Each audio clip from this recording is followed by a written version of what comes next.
আসসালামু আলাইকুম সবাইকে। কেমন আছেন সবাই? আশা করছি ভালোই আছেন। তো নিয়ে আসলাম হৃদয়ের মাঝে হঠাৎ তুমি গল্পের ৯ নাম্বার পার্ট। তো বেশি কথা না বলে চলুন গল্প শুরু করা যাক।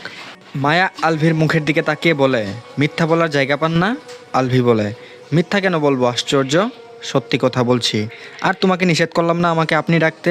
মায়া বলে, ১০০ বার ডাকবো আমি। তারপর আলভি বলে, তাহলে আমি কি করব তুমি জানো? মায়া বলে, কি করবেন?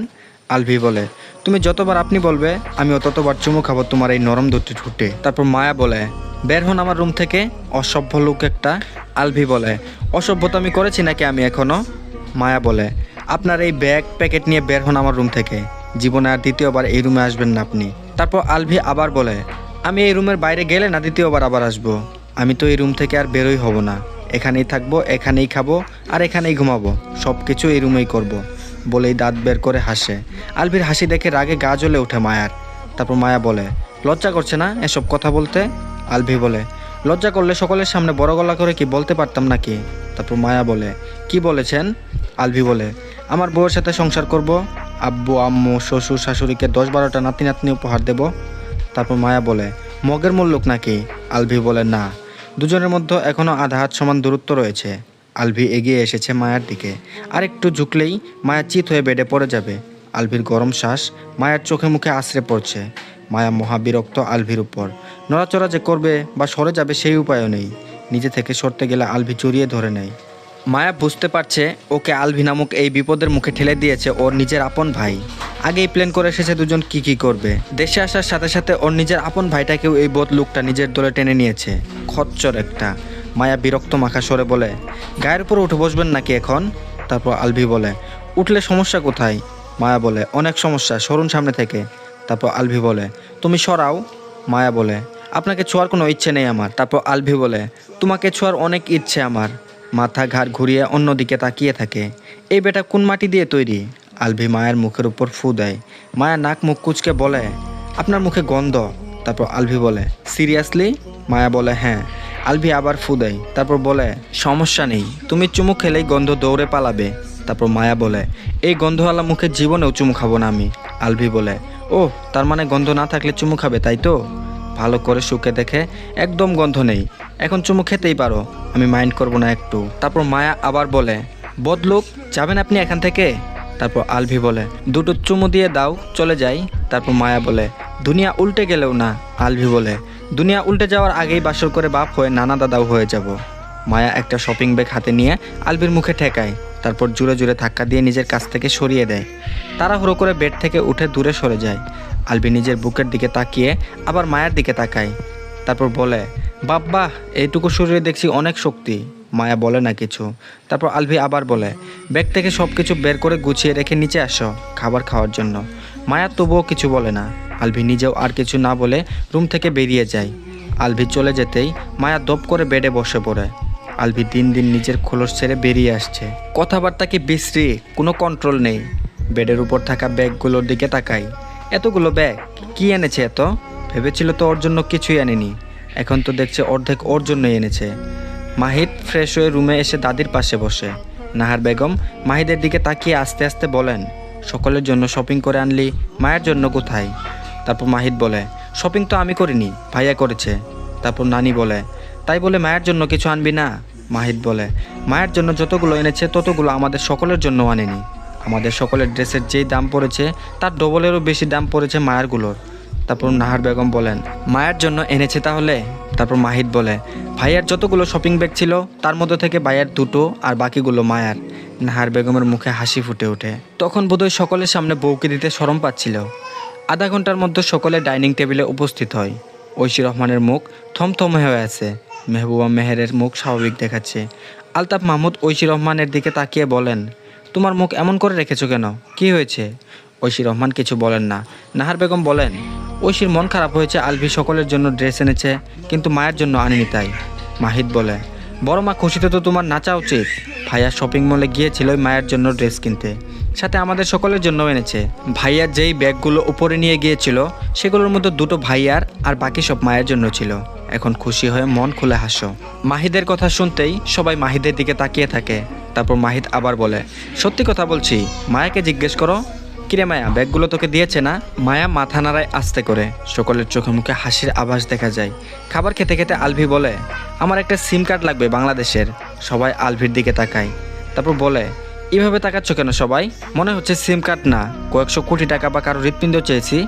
আলভির কথা বলার ধরন দেখে ফিক করে হেসে ওঠে মাহিদ। বাকি সবাইও মুচকে হাসে। মায়া হাসতে না চাইলেও হেসে ওঠে। আলতাফ মাহমুদ বলেন, কোন কোম্পানির সিম কার্ড লাগবে তোমার? তারপর আলভি বলে, যেটাতে ভালো নেটওয়ার্ক পাওয়া যাবে সেটাই। তারপর আলতাফ মাহমুদ বলেন, আচ্ছা আগামীকাল এনে দেবো। খাওয়া শেষে বড়রা নিজেদের রুমে চলে যায়। আলভি নিজেও নিজের রুমে চলে যায়। সোফায় বসে মায়া, মাহিদ এবং মাহির। সানজিদা মান্তাসাকে ঘুম পাড়ানোর জন্য চলে গেছে রুমে। আলভি রুমে চলে গেছে বলেই মায়া সোফায় বসেছে দুই ভাইয়ের পাশে। একটু পরে সিঁড়ি বেয়ে নিচে নেমে আসে আলভি, হাতে পানির খালি বোতল। মায়া আলভিকে দেখে বড় ভাইয়ের দিকে তাকায়। তারপর জোরে জোরেই বলে, ভাইয়া তোমরা এমন কেন? তোমাদের মধ্যে লজ্জা শরম বলতে কিছু নেই নাকি? এত বড় ছেলে হয়েও বাড়ি ভর্তি মানুষের সামনে কেমন করে এভাবে এই লম্বা ঠ্যাংগুলো বের করে রাখো? লজ্জা করে না? দুই ভাই কিছু বলার আগেই আলভি এগিয়ে আসতে আসতে বলে, আমাদের মতো বিন্দুমাত্র লজ্জা শরম নেই। শুধু 3 কোয়ার্টার 2 কোয়ার্টার কেন, শর্টস পরেও ঘুরতে পারবো, লজ্জা করবে না। বলতে বলতে কিচেনের দিকে এগিয়ে যায়। হা করে 3 ভাই বোন আলভির যাওয়ার পথে তাকিয়ে রইল। সিরিয়াসলি 3 কোয়ার্টার প্যান্ট পরে থাকে, তাই বলে শর্ট পরেও ঘুরবে? এতটা নির্লজ্জ ওরা না।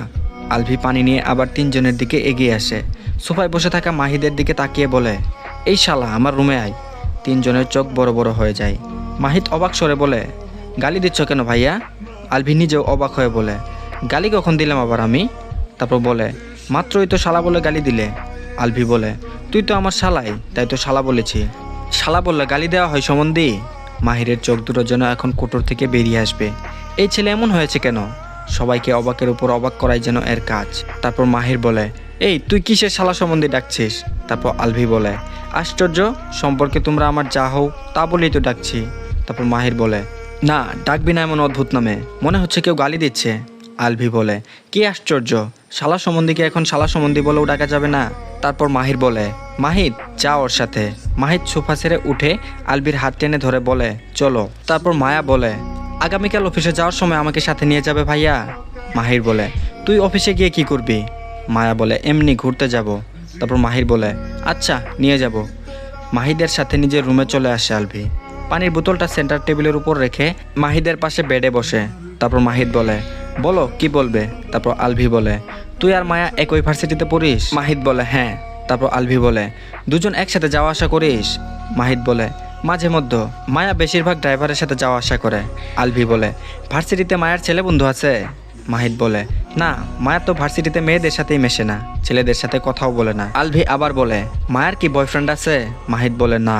আলভি বলে, শিওর? মাহিদ বলে, হ্যাঁ, কিন্তু এসব জিজ্ঞেস করছো কেন? আলভি বলে, গত পরশু মায়া উল্টাপাল্টা কথা বলেছিল কিছু। তারপর মাহিদ বলে, কেমন কথা?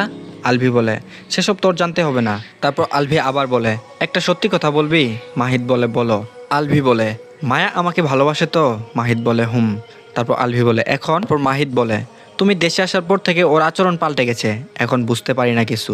আলভি বলে, সেদিন রাতে ড্রয়িং রুমে দাঁড়িয়ে মায়া যা যা বলল সব মন থেকে বলেছে? তোর কি মনে হয়? মাহিদ বলে, কারো মনের কথা তো আমার বোঝার ক্ষমতা নেই, তবে আমি যতটুকু বুঝতে পারছি মায়া এখন তোমাকে ভালোবাসে। ছোটবেলা থেকে মায়া অনেক কিছু সহ্য করেছে, আত্মীয় স্বজন থেকে শুরু করে পাড়া প্রতিবেশী, মায়ের ক্লাসমেটরাও খোঁচা দিয়ে ব্যঙ্গ করে কথা বলেছে মায়াকে। সেসব কিছু সহ্য করতে করতে এখন এমন হয়ে গেছে। তুমি আসার 2 দিন আগেও রাতের বেলা এই রুমের সামনে এসে দাঁড়িয়েছিল, প্রায় রাতেই এরকম করতো, কিন্তু তুমি আসার পর থেকে একেবারেই পরিবর্তন হয়ে গেছে। মাহিদের কথাগুলো শুনে চুপ হয়ে যায় আলভি। আলভি আবার বলে, আচ্ছা তুই যা গিয়ে ঘুমিয়ে পড়, মায়ের দিকে খেয়াল রাখবি, কোনো ছেলে যেন ওর আশেপাশেও না ঘেঁষে। মাহিদ বলে, আচ্ছা। মাহিদ বেরিয়ে যায় রুম থেকে। আলভি চুপচাপ বসে রইল। হঠাৎ অনুভব করে ওর বুকের ভেতর কাঁপছে। বসা থেকে উঠে আলমারি থেকে সিগারেট আর লাইটার নিয়ে রুম থেকে বেরিয়ে যায়। ছাদে এসে দাঁড়ায়। আজকে ছাদে হালকা হালকা বাতাস বইছে। পকেট থেকে সিগারেট আর লাইটার বের করে সিগারেট ধরায়। দুটো টান দিতেই পেছন থেকে বড় ভাইয়ের গলার স্বর শুনে চমকে ওঠে। দ্রুত সিগারেটটা নিচে ফেলে পা দিয়ে পিষে ফেলে 2 হাতের সাহায্যে সিগারেটের ধোঁয়া দূরে সরানোর চেষ্টা করে।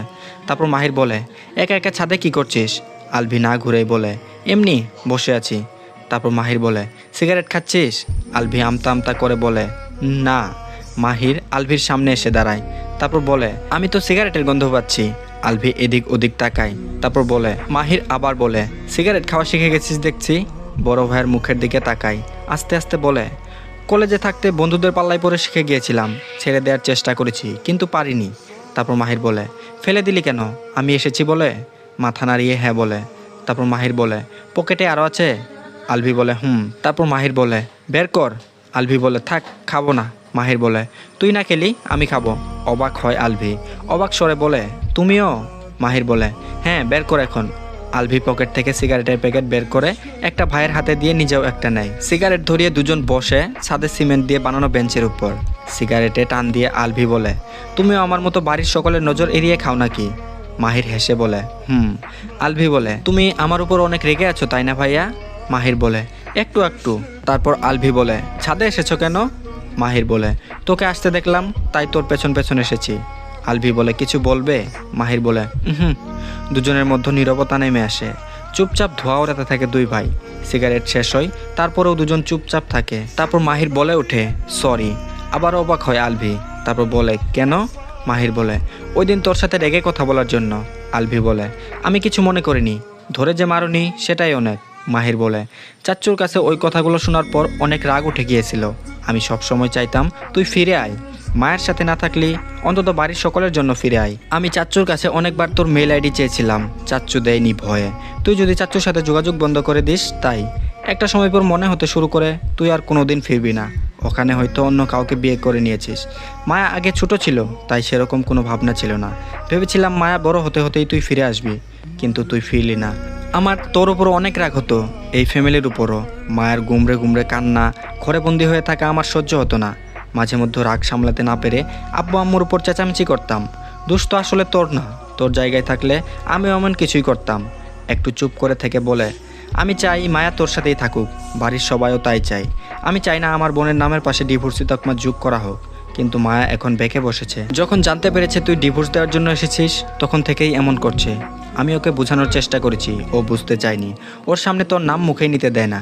তুই আগে মায়াকে পছন্দ করতি না, তুই এতগুলো বছর পর ভেবেছিস মায়া এখনও আগের মতোই আছে। আলভি মাথা নিচু করে বসে থাকে, বলার মতো কিছুই নেই ওর কাছে। পরিবারের উপর এত বেশি রেগেছিল যে এতগুলো বছরে একটাবার দেশে আসার জন্য মন টানেনি। তবে সকলের কথাই মনে পড়তো রোজ, রাগ মানুষকে দিয়ে সব করাতে পারে, আবার মায়া ভালোবাসাও মানুষকে দিয়ে সব করাতে পারে। তো আজকের পর্বটি এই পর্যন্তই। জানি ছোট হয়ে গেছে, কিন্তু কিছু করার নেই, বৃষ্টির কারণে দিতে লেট হচ্ছিল তাই তাড়াহুড়ো করে এইটুকুই দিলাম আর কি। তো ইনশাআল্লাহ আগামীকাল থেকে নিয়মিত পাবেন। ধন্যবাদ সবাইকে, সবাই অবশ্যই আমাদের চ্যানেলটিকে সাবস্ক্রাইব করে রাখবেন।